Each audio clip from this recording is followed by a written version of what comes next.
अस्सलामु अलैकुम dear students. I hope बेटा आप सब अच्छे से ही होंगे। देखिए बेटे, इससे पहले कि मैं प्लांट किंगडम का दूसरा लेक्चर आज स्टार्ट करूं, लेक्चर से पहले मैं आपको कुछ बातें बताना चाहूंगा, क्योंकि बहुत सारे बच्चों में मैंने देखा एक कंफ्यूजन सा है रिगार्डिंग दीज ऑनलाइन क्लासेस।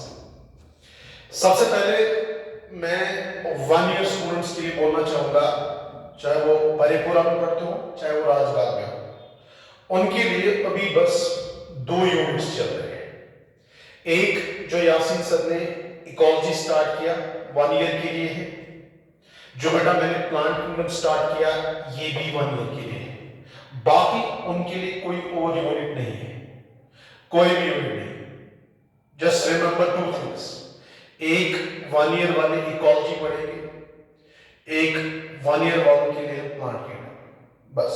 बाकी उनके लिए कोई और यूनिट या कोई और चैप्टर नहीं है। उसके बाद जो क्रैश कोर्स वाले हैं, हालांकि परेपुरा में जो क्रैश कोर्स वाले हैं उन्होंने इकोलॉजी जो है वहां इकोसिस्टम इकोलॉजी पढ़ने वाले थे, उन्होंने बेसिक इकोलॉजी और पॉपुलेशन इकोलॉजी पढ़ाया वहां पे। फिर भी जो यासीन सर ने इकोलॉजी वाला यूनिट स्टार्ट किया वो उनके लिए भी है, और जो यहाँ राजबाग में क्रैश कोर्स वाले हैं उनके लिए भी इकोलॉजी है। और जो प्लांट किंगडम है वो यहाँ राजबाग वालों ने पढ़ा है, मगर परेपुरा क्रैश कोर्स वालों ने नहीं पढ़ा, तो प्लांट किंगडम उनके लिए भी है। उसके बाद जो 12th वाले हैं, 12th वाले चाहे वो परेपुरा में हो चाहे वो राजबाग में हो, उनके लिए इकोलॉजी वाला यूनिट है। और इसके अलावा जो रिजवान सर ने ह्यूमन वेलफेयर यूनिट स्टार्ट किया यहाँ राजबाग में उन्होंने पढ़ा है, वो परेपुरा की 12th वालों के लिए है। उसके बाद as far as 11th class are concerned, 11th class में जितने भी हमारे बैच हैं उनके लिए क्या है कि एक तो प्लांट किंगडम है परेपुरा के 11th वालों के लिए, यहाँ इन्होंने पढ़ा है राजबाग में। उसके अलावा जो इरशाद सर ने plant growth and development start किया वो दोनों जगह पे 11th क्लास के लिए, चाहे परेपुरा वाले हो चाहे राजबाग वाले हो, उनके लिए ग्रोथ एंड डेवलपमेंट वाले जो चैप्टर स्टार्ट किया दोनों क्लासेस के लिए। उसके बगैर जो रूफ सर आपको फंजे पढ़ा रहे हैं, फंजे के बाद उसको शायद प्रोटिस्टा उसने कहीं पे पढ़ा है कहीं पे नहीं, तो फंजे भी वो पूरा पढ़ाएगा। उसके बाद प्रोटिस्टा, उसके बाद मोनीरा, उसके बाद वायरसेस, लाइकन्स वगैरह, वो भी 11th क्लास के लिए। अब जहां पे उन्होंने वो पढ़ा है उनको पढ़ने की जरूरत नहीं है, जहां पे नहीं पढ़ा है, क्योंकि कुछ बैच में उन्होंने वो पढ़ा है कुछ बैच में नहीं, तो जिन्होंने नहीं पढ़ा है वो वाले लेक्चर जो है अपनी कॉपी पे नोट करें, ठीक है बेटा। तो आई होप कि आपको क्लियर हुआ होगा बॉटनी में खासकर कौन सा सर किस क्लास के लिए क्या पढ़ा रहा है। तो इंशाल्लाह आप आगे इस पे और आप फोन नहीं करेंगे, टेक्स्ट नहीं करेंगे, मैसेज नहीं करेंगे सर कौन सा सर किसके लिए क्या पढ़ा रहा है, तो मैंने आपको क्लियर कर दिया। एक बार फिर मैं आपको बोलूंगा, जो बॉटनी का हो गया उसमें मैंने इकोलॉजी बोला आपको, इकोलॉजी तो 12th के लिए दोनों जगह, इकोलॉजी तो 1 ईयर के लिए दोनों जगह पे। उसके बाद प्लांट किंगडम जो है ये 1 ईयर के लिए दोनों जगह पे, and plus this 1 year is for 11th class direct परेपुरा। और इसके बगैर जो परेपुरा में क्रैश कोर्स वाले हैं उनके लिए भी प्लांट किंगडम है। फिर उसके बाद जो ग्रोथ एंड डेवलपमेंट है वो यहाँ भी 11th वाले पढ़ेंगे, परेपुरा में भी 11th वाले पढ़ेंगे जो आपको इरशाद सर पढ़ा रहे हैं। उसके अलावा जो रूप सर फिलहाल तो फंजे पढ़ा रहे हैं, उसको वो 3 किंगडम्स पढ़ा रहे हैं, मोनीरा, प्रोटिस्टा, फंजे, वो जो है वो तीनों किंगडम्स जो रूप सर आपको पढ़ाएंगे वो 11th वालों के लिए है, चाहे वो राजबाग वाले हो चाहे वो परेपुरा वाले हो। उसके अलावा जो biology human welfare Rizwan sir पढ़ा रहे हैं बेटा, वो होगा 12th के लिए, जो कहाँ पे है परेपुरा, राजबाग वालों ने वो वाला यूनिट जो है पढ़ा है। तो इसी तरह फिजिक्स में इंशाल्लाह जब आपको सारे लेक्चर देंगे तो आपको फिजिक्स का बोलेंगे, एंड सिमिलरली ज़ूलॉजी और केमिस्ट्री का भी आपको अपने रेस्पेक्टिव टीचर्स जो हैं वो आपको उसके बारे में बोलेंगे। तो बेटा अब जो है अब हम अपना दूसरा लेक्चर प्लांट किंगडम का स्टार्ट करने जा रहे हैं। जैसे मेरे बेटे आपको पता है लास्ट टाइम हमने पढ़ा था, हमने आपको बायोलॉजिकल क्लासिफिकेशन से हमने टॉपिक स्टार्ट किया था। मैंने आपको बोला था मेरे बेटे बायोलॉजिकल क्लासिफिकेशन जो है उसमें 5 किंगडम सिस्टम ऑफ क्लासिफिकेशन बेटा कर भी दिया था। उसने तमाम ऑर्गेनिजम्स को 5 किंगडम्स में डिवाइड किया था, जिसमें किंगडम मोनिरा था, किंगडम प्रोटिस्टा था बेटा, फंजी था, प्लांटी था, एनिमिलिया था। और उसी में से हमने प्लांट किंगडम जो है उसको चुना था। वही हमारा जो है लेक्चर था, वही हमारा जो है यूनिट था जिसको हमने लास्ट टाइम स्टार्ट किया था। फिर बेटे अगर आपको याद होगा, प्लांट किंगडम में हम प्लांट्स को स्टडी करते हैं, और प्लांट्स दुनिया में हम किन ऑर्गेनिजम्स को बोलते हैं बेटे, उनके बारे में मैंने आपको बोला था। उनके कुछ फीचर्स मैंने आपको बोले थे, जनरल फीचर्स, इवन दो उनमें कहीं पे एक्सेप्शंस भी हो सकते हैं। तो जनरल फीचर मैंने क्या क्या बोला था बेटा, मैंने कहा था they are eukaryotic, multicellular, photosynthetic producers, उनके पास क्लोरोप्लास्ट्स होते हैं, उनका सेल वॉल सेल्यूलोज का बना होगा बेटा, उनमें आपने देखा था कोलेस्ट्रॉल नहीं होगा, स्टिग्मस की जॉब होगा, उनकी जो बॉडी ऑर्गेनाइजेशन है वो टिश्यूज की होती है या ऑर्गन्स की होती है, और उसके बगैर मैंने आपको कहा था उनमें स्टोर्ड फूड जो है बेटा वो होगा स्टार्च। फिर उसके बाद हमने एक ब्यूटीफुल क्लासिफिकेशन बनाई थी जहां पे हमने प्लांट्स को डिवाइड किया था टोटल 5 ग्रुप्स में, algae, bryophyte, pteridophytes, gymnosperms, angiosperms. और मेरे बेटे अगर आपको याद होगा क्राइटेरिया हमने 4 यूज की थी, प्रेजेंस और एब्सेंस ऑफ एम्ब्रियो, प्रेजेंस और एब्सेंस ऑफ वेस्क्यूलर सिस्टम मतलब जाइलम एंड फ्लोएम, प्रेजेंस और absence of seeds, and either seeds are naked या they are covered outside by fruits. और टोटल बेटा हमने ग्रुप्स बनाए थे 5, एल्गी बनाया, ब्रायोफाइट बनाए, टेरिडोफाइट्स बनाए, जिम्नोस्पर्म्स बनाए और एंजियोस्पर्म्स बनाए। आज जो है उसकी क्लासिफिकेशन के बारे में कुछ इंपॉर्टेंट पॉइंट्स जो हम नोट करेंगे। आई होप कि आपने लास्ट टाइम बनाया होगा। अब मेरे बेटे हम आज क्या करेंगे, इसी क्लासिफिकेशन के रिलेटेड कुछ इंपॉर्टेंट पॉइंट्स जो है वो नोट करेंगे, क्योंकि अब प्लांट किंगडम हमें पढ़ना है। उसमें पहला ग्रुप प्लांट्स का एल्गी है जो हम आगे इंशाल्लाह डिटेल में पढ़ने जा रहे हैं। बट बिफोर दैट मैं आपको पहले प्लांट किंगडम के लिए असल में तैयार कर रहा हूं। उसमें जो टर्मिनोलॉजी, कुछ नाम है, कुछ टर्म्स हैं जो आपको पहले पता होनी चाहिए, तब जाके हम आराम से प्लांट किंगडम जो है वो स्टार्ट कर सकते हैं। तो अभी अगर मेरे बेटे आपको याद होगा, we have basically these 5 groups of plants now. Number 1 you know it's algae. Algae के अलावा अगर आप दूसरा ग्रुप देखेंगे वो है बेटा ब्रायोफाइट्स का, जैसे कि आपको पता है। ब्रायोफाइट्स के अलावा बेटे we have one more group, that group is of pteridophytes. Pteridophytes. उसके अलावा अगर आपको याद होगा, टेरिडोफाइट्स के अलावा हमारे पास एक और ग्रुप है बेटे जिम्नोस्पर्म्स का, और जिम्नोस्पर्म्स के बगैर हमारे पास एक और ग्रुप है और वो है एंजियोस्पर्म्स का। So overall we have got these 5 groups of plants.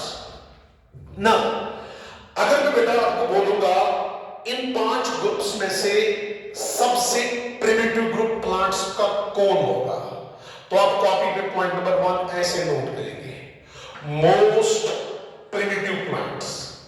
जरा मेरे बेटे आप मुझे बोलिए, आपके सामने ये 5 ग्रुप्स मैंने रखे प्लांट्स के, अब मैं कह रहा हूं इनमें से सबसे प्रिमिटिव प्लांट्स कौन है, तो बेटा आपका जवाब होगा एल्गी, क्योंकि मैंने आपको सीक्वेंस में दिखाया सबसे पहले ये इवॉल्व हुई, उसके बाद बेटे ब्रायोफाइट्स आ गए, उसके बाद टेरिडोफाइट्स आ गए, उसके बाद जिम्नोस्पर्म्स आ गए, और प्रेजेंटली जिस एज में हम रह रहे हैं इसको हम बोलते ही है एज ऑफ एंजियोस्पर्म्स, क्योंकि इस टाइम आप सारी दुनिया में देखेंगे सबसे ज्यादा प्लांट्स जो दुनिया में छाए हुए हैं इस टाइम, वो कौन है बेटा, एंजियोस्पर्म्स। इसीलिए सबसे पुराना ग्रुप प्लांट्स का ये होगा बेटा, और सबसे एडवांस ग्रुप जो होगा it will be of angiosperms. तो पॉइंट नंबर 1 अगर आप इस क्लासिफिकेशन के बाद से लिखेंगे कॉपी पे, वो होगा मोस्ट प्रिमिटिव प्लांट्स होंगे एल्गी बेटा।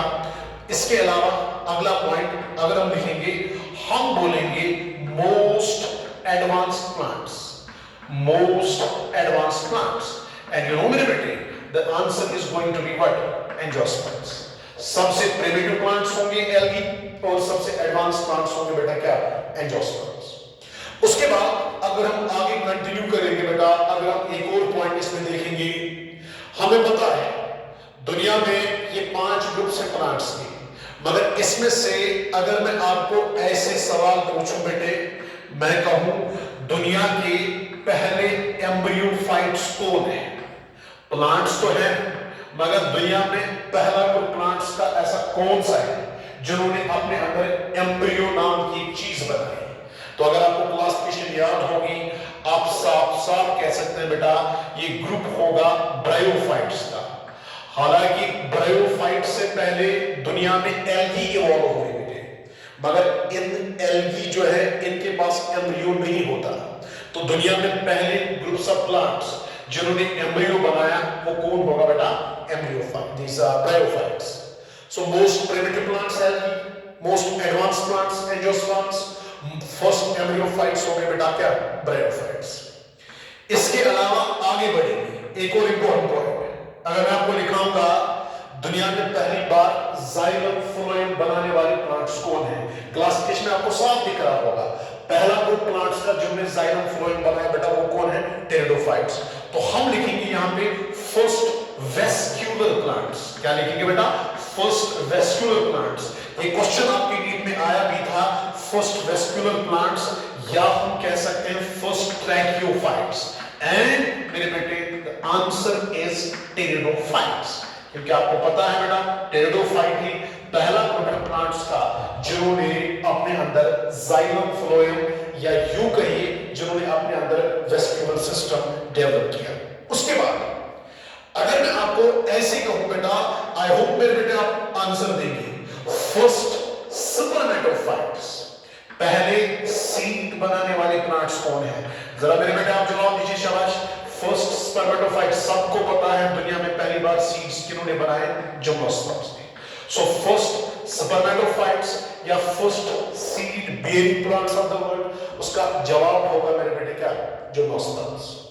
उसके बाद अगर आपको मैं बोलूंगा दुनिया में एक ग्रुप प्लांट्स का बेटा ऐसा भी है जिसमें सीड तो है ही है बेटे, सीड के साथ साथ उन्होंने फ्रूट बनाया। फ्रूट अगर आप देखेंगे वो फ्लावर से बनता है। तो एक ग्रुप प्लांट्स का ऐसा होगा बेटा जिनके पास सीड भी है, जिनके पास फ्लावर भी है, जिनके पास फ्रूट भी है। और ऐसा ग्रुप दुनिया में एक है, और वो वाहिद ग्रुप है प्लांट्स का जिनको हम क्या नाम देते बेटे? एंजियोस्पर्म्स। तो हमारा यहां पे अगला पॉइंट होगा ओनली ग्रुप ऑफ प्लांट्स। शाबाश, एक ही ग्रुप है, ओनली ग्रुप ऑफ प्लांट्स जिनके पास क्या है? हैविंग रवान। शाबाश बेटा, बोले क्या क्या होगा? Only group of plants having flowers, flowers कमा, फ्लावर्स के साथ साथ सीड्स, सीड्स के साथ साथ फ्रूट्स। और आपको पता है इसका जवाब जो है बेटा, इट इज व्हाट? एंजियोस्पर्म्स। तो मेरे बेटे जो आपने लास्ट लेक्चर में फ्लो डायग्राम बनाया था, उसी में से कुछ इंपॉर्टेंट पॉइंट्स मैं आपको निकाल के दे रहा हूं यहां पे। तो मैंने क्या कहा बेटा? Total how many groups of plants do we have? Yes, 5. We have algae beta, we have bryophytes, we have pteridophytes, we have gymnosperms, and we have angiosperms. Now मेरे बेटे tell me, उन 5 ग्रुप्स में से सबसे primitive कौन? शाबाश, algae है मेरे बेटे। सबसे एडवांस्ड कौन? एंजियोस्पर्म्स है सबसे एडवांस्ड। उसके बाद आपने कहा पहले प्लांट्स जिन्होंने एम्ब्रियो बनाया ब्रायोफाइट्स हैं, पहले प्लांट्स जिन्होंने वेस्क्यूलर सिस्टम बनाया, जिन्होंने जाइलम फ्लोएम बनाया टेरिडोफाइट्स है बेटा। पहले सीड बनाने वाले प्लांट्स जिम्नोस्पर्म्स हैं, और वाहिद ग्रुप प्लांट्स का जिनमें सीड भी है, जिनमें फ्रूट भी है, जिनमें फ्लावर भी है। इनफैक्ट इनको बोलते भी हैं flowering plants of the world. और उसका आपको पता है आंसर होगा खाली क्या? एंजियोस्पर्म्स। आई होप बेटा ये सारी चीजें जो है आपको आराम से क्लियर हो गई होगी। इनफैक्ट ये हमने पहले ही जो है फ्लो डायग्राम में सारा आपको पढ़ाया है ना। ये तो था बेटा इन प्लांट्स के बारे में कुछ इंपॉर्टेंट जो है, जो आपको पॉइंट्स जानने जरूरी है। अब बेटे अगर मैं आपको कहूं फर्स्ट के बदले मैं आपको कह रहा हूं भाई एम्ब्रियोफाइट्स कौन कौन है? कौन कौन सा ग्रुप प्लांट्स का ऐसा है बेटा जिनके पास एम्ब्रियो है?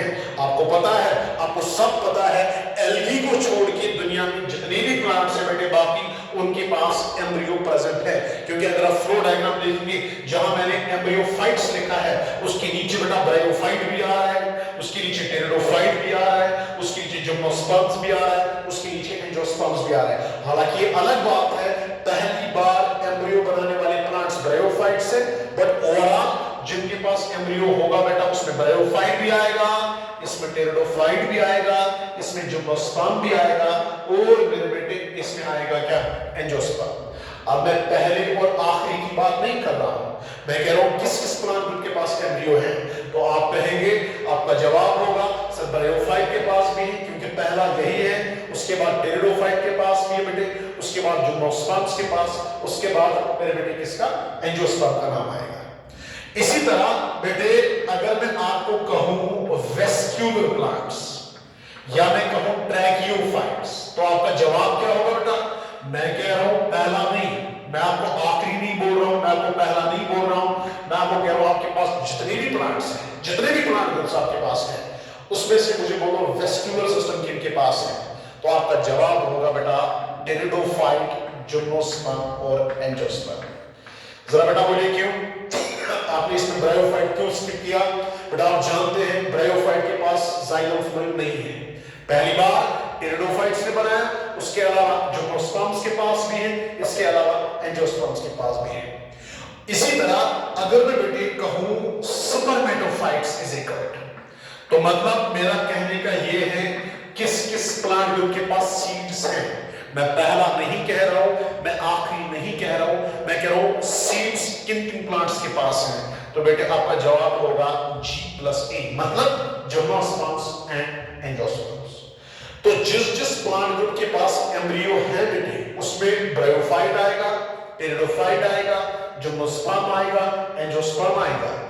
जिस प्लांट ग्रुप के पास जाइलम फ्लोएम है उसमें टेरिडोफाइट, जिम्नोस्पर्म, एंजियोस्पर्म, और जिन प्लांट्स के पास सीड्स हैं उसमें जिम्नोस्पर्म्स और क्या आएगा। और अगर आप देखेंगे ये भी ग्रुप जिनके पास एम्ब्रियो है, आखिरी ग्रुप प्लांट्स का जिनके पास जाइलम फ्लोएम है, सबसे एडवांस जाइलम फ्लोएम इन्हीं का होता है। आखिरी ग्रुप जिनके पास सीड्स है, सीड्स के अलावा फ्लावर भी है, फ्लावर के अलावा फ्रूट भी है, और यही चीज मेरे बेटे एंजियोस्पर्म्स को सबसे एडवांस जो है प्लांट्स का दर्जा देती है। अगर आप कहेंगे, अगर आपको कोई बोलेगा सबसे एडवांस प्लांट्स ये क्यों है, आप देखेंगे इनमें ऑलमोस्ट बहुत सारे इंपॉर्टेंट स्ट्रक्चर्स हैं। आगे भी मैं डिटेल में आपको बोलूंगा, बस याद रखना इनके पास एम्ब्रियो भी है, इनके पास जाइलम फ्लोएम है, सबसे एडवांस है बेटा, इनके पास सीड्स भी है, इनके पास फ्लावर्स भी है, इनके पास फ्रूट्स भी है। तो यही चीज जो है इनको क्या बनाती है, दुनिया के सबसे एडवांस प्लांट्स। अब मेरे बेटे अगर आपको कोई बोलेगा इन 5 ग्रुप्स में से अब हमें बोलो नॉन एम्ब्रियोफाइट्स कौन है। नॉन एम्ब्रियोफाइट्स मतलब जिनके पास एम्ब्रियो नहीं है, हालांकि वो प्लांट्स है बट बेटा उनके पास एम्ब्रियोनिक स्टेज प्रेजेंट नहीं होगा। तो आपका जवाब होगा इसमें एक ही ग्रुप आएगा बेटा प्लांट्स का, और उस ग्रुप ऑफ प्लांट्स को हम क्या नाम देते हैं, तो इस तरीके से आपको समझ आया एम्ब्रियोफाइट्स में कौन कौन से प्लांट्स आते हैं। उसके बाद आपको समझ आया बेटा जो हमारे पास स्पर्मेटोफाइट्स है उसमें कौन कौन सा ग्रुप आएगा, जो हमारे पास वेस्क्यूलर प्लांट्स है उसमें कौन कौन सा ग्रुप आएगा। तो आगे जब हम बढ़ेंगे, आगे मैं आपको बोलूंगा बेटा फिर से जो हमारे पास 5 ग्रुप्स हैं प्लांट्स के। We have number 1 A stands for algae. Algae के अलावा बेटा हमारे पास ब्रायोफाइट्स है दूसरा ग्रुप, टेरिडोफाइट्स का है बेटी तीसरा ग्रुप, जिम्नोस्पर्म्स का है चौथा ग्रुप, और पांचवा ग्रुप हमारे पास प्लांट्स का जो है उनको हम क्या बोलते हैं, एंजियोस्पर्म्स। दिस ए और हियर इज एल्गी, और ये वाला ए क्या है बेटा, इट्स ऑफ एंजियोस्पर्म्स। अब मेरे बेटे मैं आपको एक इंपॉर्टेंट एक और बात इसमें बताने जा रहा हूं, आप ख्याल रखिएगा यहां पे। जब भी हम बेटा प्लांट नाम सुनते हैं, जब भी आप प्लांट का नाम सुनेंगे आपके जहन में फटाफट 2-3 चीजें आती हैं। प्लांट नाम सुनते ही बेटा आपके जहन में रूट नाम की चीज आती है। रूट के अलावा आप इमेजिन करते हैं stem like structure, stem like structure के अलावा बेटा आप इमेजिन करेंगे लीफ लाइक स्ट्रक्चर्स। मतलब मेरा कहने का यह है जब भी आप प्लांट नाम सुनेंगे आप बोलेंगे रूट, आप बोलेंगे स्टेम, आप बोलेंगे लीव्स। मगर मेरे बेटे एक चीज ख्याल रखना, रूट, स्टेम और लीव्स का जहां तक सवाल है, ये दुनिया के हर एक प्लांट में नहीं है। ऐसा जरूरी नहीं है कि दुनिया में जितने भी प्लांट्स हैं उनके पास रूट होगा, स्टेम होगा और लीफ होगा, जरूरी नहीं है। कुछ प्लांट्स हमारे पास ऐसे भी है बेटा जिनके पास रूट नहीं है, ट्रू रूट, मैं कह रहा हूं उनके पास ट्रू रूट नहीं है। हालांकि रूट जैसा स्ट्रक्चर हो सकता है, उनके पास ट्रू स्टेम नहीं है। हालांकि उनके पास स्टेम जैसा स्ट्रक्चर हो सकता है, उनके पास ट्रू लीव्स नहीं है। हालांकि उनके पास लीफ जैसा स्ट्रक्चर हो सकता है। अब true root, true stem, true leaf किसको बोलेंगे ये मैं आपको आगे पढ़ाऊंगा। फिलहाल आप याद रखना हमारे पास जो टोटल 5 ग्रुप्स हैं प्लांट्स के, इनमें से बेटा कुछ प्लांट्स ऐसे हैं जिनके पास प्रॉपर ट्रू रूट्स भी होंगे, ट्रू स्टेम भी होगा बेटा, ट्रू लीव्स भी होंगे। मगर कुछ ऐसे भी होंगे जो रूट्स के बगैर, ट्रू रूट्स के बगैर होंगे, ट्रू स्टेम के बगैर होंगे, ट्रू लीव्स के बगैर होंगे। याद रखना बेटा जो plants true root, true stem, true leaves के बगैर होते हैं बेटे, उस प्लांट को, उन प्लांट्स को हम नाम देते हैं बेटा थैलोफाइट्स। क्या नाम देंगे बेटे? थैलोफाइट्स। तो थैलोफाइट्स कौन से प्लांट्स हो गए? वो प्लांट्स जिनमें ट्रू रूट नहीं है, जिनमें ट्रू स्टेम नहीं है, जिनमें ट्रू लीफ नहीं है। हालांकि रूट जैसा स्ट्रक्चर हो भी सकता है, लीफ जैसा स्ट्रक्चर हो भी सकता है, स्टेम जैसा स्ट्रक्चर हो भी सकता है। तो ऐसे प्लांट्स को हम नाम देते हैं थैलोफाइट्स। चलिए इस वर्ड पे थोड़ा और फोकस करेंगे बेटे। ये 2 वर्ड से बनाया गया है, एक है इसमें थैलो, थैलो का मतलब हो गया थैलस, और फाइट्स अगर आप देखेंगे बेटा, फाइट्स का मतलब हो गया प्लांट्स। तो लिटरली वो प्लांट्स जिनके पास थैलस होगा। थैलस हम किसको बोलेंगे? एक ऐसी प्लांट बॉडी बेटा जिसमें न रूट होगा, जिसमें न ट्रू स्टेम होगा, जिसमें न ट्रू लीव्स होंगे, ऐसी प्लांट बॉडी को हम नाम देते हैं थैलस। और जिन प्लांट्स का ऐसे थैलस या थैलॉइड जैसा स्ट्रक्चर होगा उन्हीं को हम नाम देते हैं थैलोफाइट्स।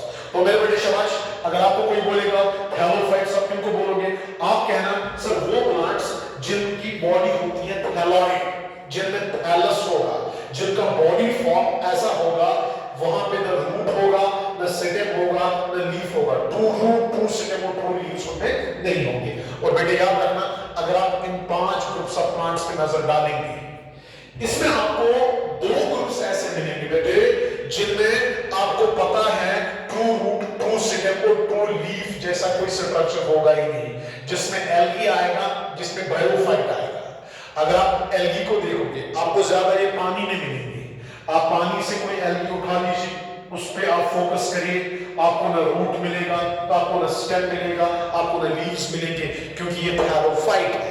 अगर आप ब्रायोफाइट को देखोगे ये भी पानी वाली जगहों पे ही आपको मिलेंगे, मॉइस्ट एरियाज पे मिलेंगे, डैम्प प्लेसेस पे आपको मिलेंगे जहां थोड़ा मॉइस्चर अवेलेबल होता है। जब आप ब्रायोफाइट को देखोगे रूट, ट्रू रूट तो नहीं होगा, ट्रू स्टेम तो नहीं होगा, ट्रू लीव्स तो नहीं होंगे। हालांकि इनमें रूट, स्टेम और लीफ लाइक स्ट्रक्चर्स होते हैं, मगर वो ट्रू रूट, ट्रू स्टेम और ट्रू लीव्स नहीं होंगे। इसलिए बेटा ये 2 ग्रुप्स प्लांट्स के, एल्गी और ब्रायोफाइट्स, याद रखना मेरे बेटे, ये होते हैं thallophytes. And thallophytes are those plants which are having thalloid body. और thalloid body मतलब there is no differentiation of root, stem and leaves. तो यहाँ हम लिख सकते हैं ऐसे, यहाँ पे एक पॉइंट, no differentiation मतलब इनकी बॉडी में आप क्या देखेंगे? No differentiation of शाबाश root, stem and leaves। मतलब बेटा एक ऐसी प्लांट बॉडी जिसमें ट्रू रूट्स, ट्रू स्टेम और ट्रू लीव्स नहीं होंगे। उसके बाद जिन प्लांट्स के पास ट्रू रूट भी होगा, ट्रू स्टेम भी होगा, ट्रू लीव्स भी होंगे, या तो आप उनको नॉन थैलोफाइट्स बोलेंगे या उनके लिए टेक्निकल टर्म है कॉर्मोफाइट्स। तो मेरे बेटे कॉर्मोफाइट्स क्या होते हैं? कॉर्मोफाइट्स आपको ज्यादा अच्छे से तब समझ आएगा जब मैं इनका एक और नाम बोलूंगा, नॉन थैलोफाइट्स।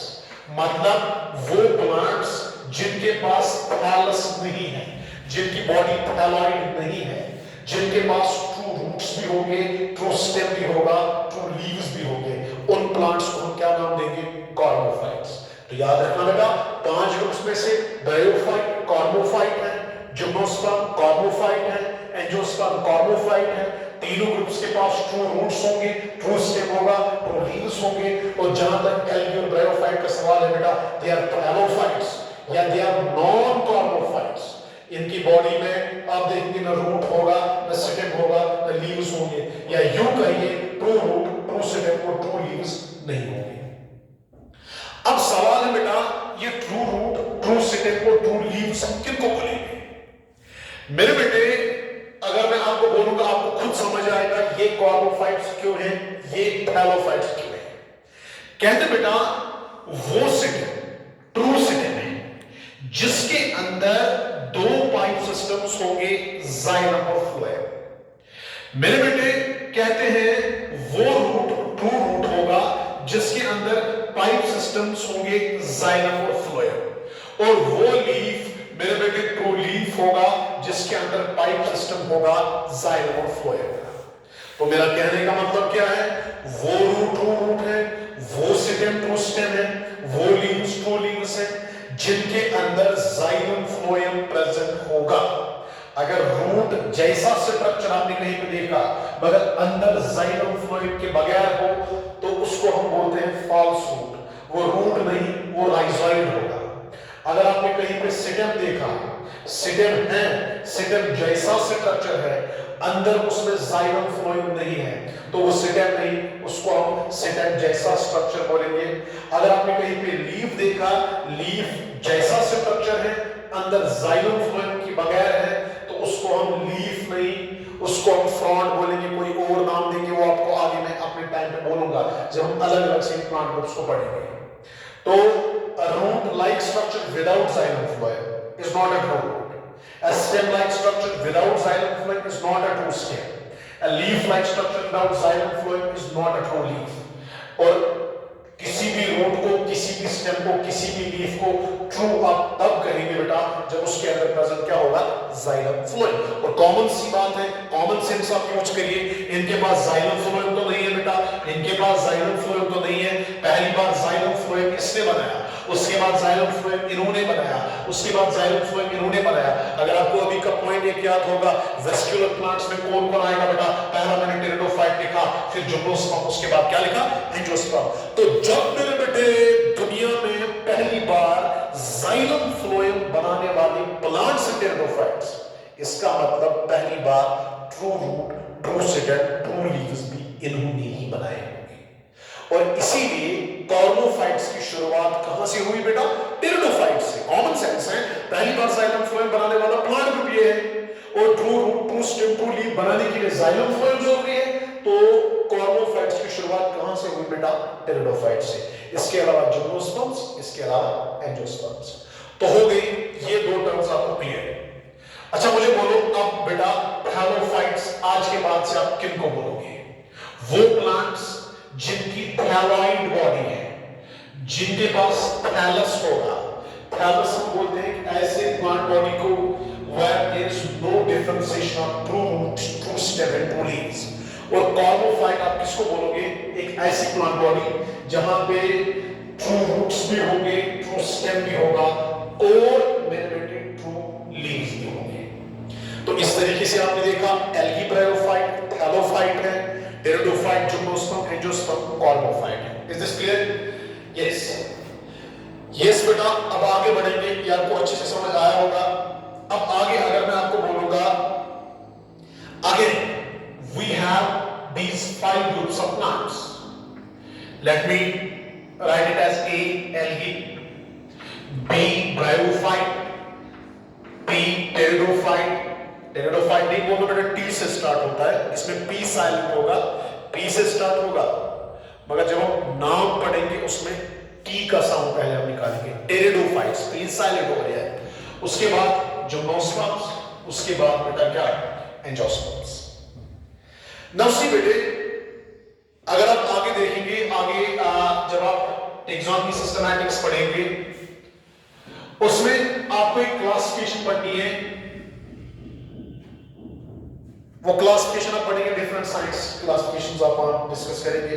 एंगलर ने क्लासिफिकेशन दी थी, इशलर ने क्लासिफिकेशन दी थी, लिनियस ने क्लासिफिकेशन दी थी। तो डिफरेंट टैक्सोनॉमिस्ट्स की क्लासिफिकेशन आप स्टडी करेंगे, तो उन क्लासिफिकेशन को पढ़ते पढ़ते आप देखेंगे you will come across classification जहां इन ग्रुप्स ऑफ प्लांट्स को डिवाइड किया गया होगा फर्दर दो ग्रुप्स में ऐसे। हालांकि मुझे यहां नहीं बोलना है ये क्लासिफिकेशन किसने दिया है, बस मैं चाहता हूं आपके जहन में ये वर्ड्स रहे, ये नाम रहे, आपको ये समझ आए। अगर मैं आगे कहीं पे थैलोफाइट बोलूंगा आपको समझ आना चाहिए उसका मतलब क्या है। अगर मैं आगे कहीं पे बोलूंगा एवेस्क्यूलर प्लांट्स, कहीं पे बोलूंगा स्पर्मेटोफाइट्स, कहीं पे बोलूंगा क्रिप्टोगैम्स, कहीं पे बोलूंगा फेनियोगैम्स, ये सारे नाम सुनते ही आपके जहन में समझ आना चाहिए इन नाम का असल में मतलब क्या है। तो अगर आप बेटा देखेंगे ये 5 ग्रुप्स जो है इनको हमने फर्दर डिवाइड किए हैं 2 ग्रुप्स में। Number 1 is cryptogams, this is one group of plants. उसके बाद दूसरा जो है उनको हम नाम देते हैं फेनियोगैम्स। सो मेरे बेटे we have 2 groups of plants, one is cryptogams and another is what, phanerogams. अब सुनो मेरी बात, आपको खुद आप बोलेंगे क्रिप्टोगैम्स में क्या आएगा, फेनियोगैम्स में क्या आएगा। अगर आप बेटा क्रिप्टोगैम्स नाम पे फोकस करेंगे, it has been derived from 2 Greek words. Number 1 crypto, crypto का मतलब है मेरे बेटे hidden, crypto cryptic hidden, gammus means marriage। जरा मुझे बोलिए literally speaking hidden marriage का मतलब क्या होगा। hidden marriage का असल में मतलब है, ये उन प्लांट्स के लिए हम वर्ड यूज करते हैं जिनके रिप्रोडक्टिव स्ट्रक्चर्स हिडन होते हैं, जिनके रिप्रोडक्टिव स्ट्रक्चर्स हमें दिखाई नहीं देते। अगर मैं आपको बाहर एक एल्गी दिखाऊंगा, एल्गी के पास रिप्रोडक्टिव स्ट्रक्चर्स हैं, आपको मगर दिखाई नहीं देंगे, क्योंकि या तो उसने बॉडी के अंदर को छुपा के रखा होगा, हिडन रखा होगा, वो बाहर आपको वो दिखेंगे नहीं, वो बाहर जाके आपको क्योंकि उसके पास जो रिप्रोडक्टिव ऑर्गन्स हैं, जो रिप्रोडक्टिव स्ट्रक्चर्स हैं, they are embedded within the body, they are hidden within the body, इसलिए जब आप बाहर से देखो आपको नहीं दिखेगी। इसी तरह अगर मैं आपको ब्रायोफाइट दिखाऊंगा, उसके पास भी रिप्रोडक्टिव ऑर्गन्स हैं, रिप्रोडक्टिव स्ट्रक्चर्स हैं, मगर वो बॉडी के अंदर होंगे, हमें नहीं दिखते। Similar is the case with these pteridophytes. मतलब एल्गी, ब्रायोफाइट, टेरिडोफाइट, 3 ऐसे प्लांट ग्रुप्स हैं जो क्या करते हैं, जो हिडन मैरिज दिखाते हैं। हिडन मैरिज मतलब उनके पास जो रिप्रोडक्टिव स्ट्रक्चर्स हैं दे आर नॉट एक्सपोज्ड। तो बेटा क्या मैं यहां पे ऐसे लिखूं, क्रिप्टोगैम्स ऐसे प्लांट्स हैं जिनमें रिप्रोडक्टिव स्ट्रक्चर्स की जब आप बात करेंगे, वो रिप्रोडक्टिव स्ट्रक्चर्स की जब आप बात करेंगे, वो रिप्रोडक्टिव स्ट्रक्चर्स इनमें होंगे अनएक्सपोज्ड, वो आपको बाहर जाके नहीं दिखेंगे। रिप्रोडक्टिव स्ट्रक्चर्स अनएक्सपोज्ड, तो यहां पर मैंने शॉर्ट में लिखा स्ट्रक्चर्स है, रिप्रोडक्टिव स्ट्रक्चर्स अनएक्सपोज्ड। हालांकि रिप्रोडक्टिव स्ट्रक्चर्स होते हैं, एंथ्रेनियम होगा, आर्किगोनियम होगा, ओगोनियम होगा, ये उनके रिप्रोडक्टिव स्ट्रक्चर्स के नाम है बेटा, मगर आपको दिखाएंगे नहीं, वो आपको दिखेंगे नहीं, क्योंकि वो बाहर जाके प्रेजेंट नहीं होते हैं, इसलिए हम लिखेंगे रिप्रोडक्टिव स्ट्रक्चर्स अनएक्सपोज्ड, या they are embedded within the body, उनके बॉडी के अंदर प्रेजेंट होते हैं। फेनियोगैम्स जब आप इस वर्ड को देखोगे बेटा, this has been derived from 2 Greek words, phanero, phanero means open and gamos you know it is marriage. तो इसका मतलब यहां ओपन मैरिज, इसका कहने का मतलब क्या है, ओपन मैरिज कहने का मतलब है इनके पास जो रिप्रोडक्टिव स्ट्रक्चर्स होते हैं बेटा दे आर एक्सपोज्ड, वो आपको बाहर से दिखते हैं, तो हम कहेंगे रिप्रोडक्टिव स्ट्रक्चर्स एक्सपोज्ड।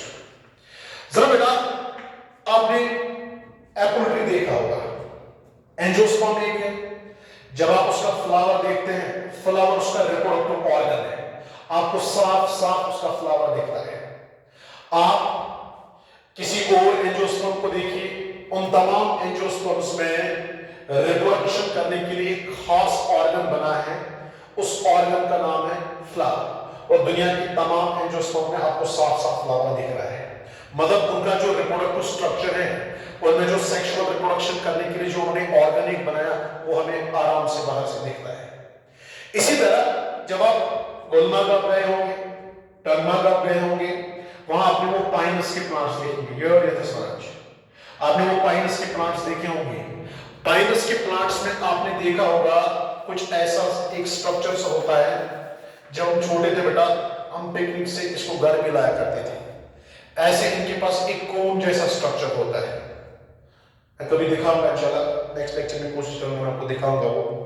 तो ऐसे उनके पास एक कोन जैसा स्ट्रक्चर होता है, जैसे जब आप सूख की जैसे लकड़ी का दिखता है वो, तो वो जो है दैट्स बेसिकली नोन एज कोन या स्ट्रोबिलस।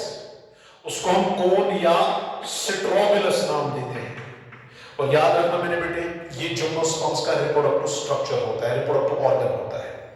तो रिप्रोडक्शन करने के लिए एंजियोस्पर्म्स के पास फ्लावर है, जिम्नोस्पर्म्स के पास कोन्स है, या जिसको हम स्ट्रोबिलस भी नाम देते हैं। ये भी आपको साफ साफ दिखेगा, फ्लावर भी आपको साफ साफ दिखेगा। और जब भी आपके पास कोई प्लांट बॉडी ऐसी होगी जिसमें रिप्रोडक्टिव ऑर्गन्स काफी एविडेंट है, साफ साफ दिख रहे हैं, उन ग्रुप्स ऑफ प्लांट्स को क्या बोलते हैं ना, फेनिलोगेन्स। तो इसका मतलब बेटा साफ है यहाँ पे। अगर मैं आपको बोलूं जो आपके पास 5 ग्रुप्स हैं प्लांट्स के, मेरे बेटे इनमें से आप मुझे बोलिए इसमें जिनके पास रिप्रोडक्टिव स्ट्रक्चर्स अनएक्सपोज्ड होंगे, क्या क्या आएगा? आप कहेंगे सर एल्गी है, आप कहेंगे बेटा ब्रायोफाइट है, आप कहेंगे टेरिडोफाइट, क्योंकि इन 3 ग्रुप्स में आप देखेंगे रिप्रोडक्टिव स्ट्रक्चर्स आपको बाहर से दिखते ही नहीं। They are not evident, they are not exposed, they are unexposed. और जहां तक इस ग्रुप का सवाल है बेटा, इसमें जिम्नोस्पर्म्स आएंगे, इसमें एंजियोस्पर्म्स आएंगे। अगर कोई बोलेगा इनमें रिप्रोडक्टिव स्ट्रक्चर क्या होगा, जो आपको दिखता है, आप फ्लावर बोलिएगा। अगर आपको कोई बोलेगा जिम्नोस्पर्म्स के पास ऐसा कौन सा रिप्रोडक्टिव स्ट्रक्चर है जो हमें दिखता है, आपका जवाब होगा कोन या स्ट्रोबिलस। इनमें कोन होगा रिप्रोडक्टिव ऑर्गन, स्ट्रोबिलस होगा, इनमें फ्लावर होगा जो हमें साफ दिख रहा है। सो क्रिप्टोगेम्स का जहां तक सवाल है, इसमें एल्गी होगा, ब्रायोफाइट होगा, टेरिडोफाइट होगा। और जहां तक फेनिलोगेम्स का सवाल है, इनमें जिम्नोस्पर्म्स और क्या आएंगे, एंजियोस्पर्म्स। या बेटा अगर मैं इसी चीज को दूसरे तरीके से समझाऊंगा, आपने मॉर्फोलॉजी तो पढ़ी है, मॉर्फोलॉजी में आपने पढ़ा, हर जगह आपने मॉर्फोलॉजी पढ़ी है। रिप्रोडक्शन के साथ आपने सुना होगा 3 चीजें एसोसिएट होती है। एक तो रिप्रोडक्शन के साथ फ्लावर एसोसिएट होगा बेटा, एक तो रिप्रोडक्शन के साथ फ्रूट एसोसिएट होता है, एक तो रिप्रोडक्शन के साथ सीड एसोसिएट होता है। जहां तक बेटे सेक्सुअल रिप्रोडक्शन का सवाल है, उसके साथ 3 चीजें एसोसिएट होंगी, फ्लावर, फ्रूट, सीड। तभी तो इन 3 चीजों को हम रिप्रोडक्टिव मॉर्फोलॉजी में पढ़ते हैं। रिप्रोडक्टिव मॉर्फोलॉजी मतलब these 3 organs are associated with reproduction, इसलिए इनकी मॉर्फोलॉजी जब हम स्टडी करते हैं उसको हम रिप्रोडक्टिव मॉर्फोलॉजी बोलते हैं। मतलब मेरा कहने का ये है, अगर आपको कोई बोलेगा रिप्रोडक्शन के साथ कौन से 3 ऑर्गन्स एक प्लांट के जुड़े होते हैं, आप कहेंगे फ्लावर होगा, फ्रूट होगा, सीड होगा। तो मुझे बोलो आपको फ्लावर भी दिखता है, फ्रूट तो आप देख सकते हैं, सीड, फ्रूट आप काटे आपको सीड भी दिखेगा, या अगर ये जिम्नोस्पर्म होगा तो उसके पास नेकेड सीड होगा। क्या मैं बेटा दूसरे एंगल से ऐसे कह सकता हूं ये ऐसा प्लांट ग्रुप है जिनके पास न फ्लावर होगा, न फ्रूट होगा, न सीड होगा, इनके पास दूसरे सेक्स ऑर्गन्स होते हैं जो हमें दिखते ही नहीं है। इसलिए हम कभी कभी बोलते हैं क्रिप्टोगेम्स जो हैं दे आर मेरे बेटे फ्लावरलेस, इनके पास फ्लावर नहीं होगा, दे आर फ्रूटलेस। एक और तरीका इनको क्लासिफाई करने का है, एक और तरीका इनको याद रखने का है। क्रिप्टोगेम्स वो प्लांट्स जिनके पास फ्लावर्स नहीं होंगे, फ्रूट्स नहीं होंगे, जिनके पास सीड्स भी नहीं होंगे, तो हम कह सकते हैं बेटा सीडलेस। तो याद रखना फ्रूटलेस, फ्लावरलेस, सीडलेस प्लांट्स, या यूं कहिए वो प्लांट्स जिनके सेक्स ऑर्गन्स अनएक्सपोज्ड होंगे, उन्हीं को हम क्रिप्टोगेम्स बोलेंगे। वो प्लांट्स जिनके पास या तो फ्लावर होगा तो हम कहेंगे फ्लावरिंग प्लांट्स, हम कहेंगे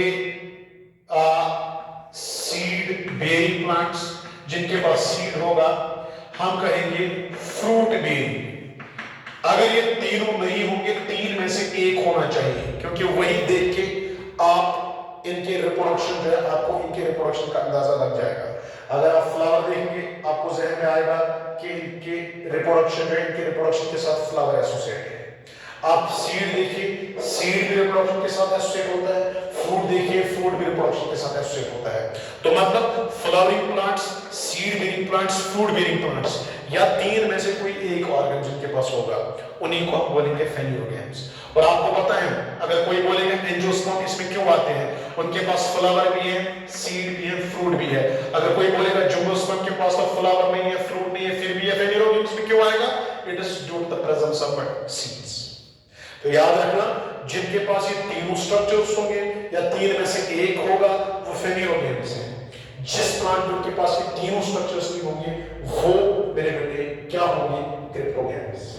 तो बेटा आई होप कि ये जो इंपॉर्टेंट पॉइंट्स मैंने आपको इसमें दिखाए, कि आपको सारे आराम से क्लियर हुए होंगे। इंशाल्लाह जब हम नेक्स्ट लेक्चर स्टार्ट करेंगे, उसमें ये सारा बेसिक्स पढ़ने के बाद हम शुरुआत करेंगे फर्स्ट ग्रुप ऑफ प्लांट्स से। दुनिया का सबसे प्रिमिटिव ग्रुप प्लांट्स का जो है, उसी से शुरुआत करेंगे, और वो होगा मेरे बेटे एल्गी। वो अगर हम स्टार्ट करेंगे इंशाल्लाह नेक्स्ट लेक्चर में। अल्लाह हाफिज़।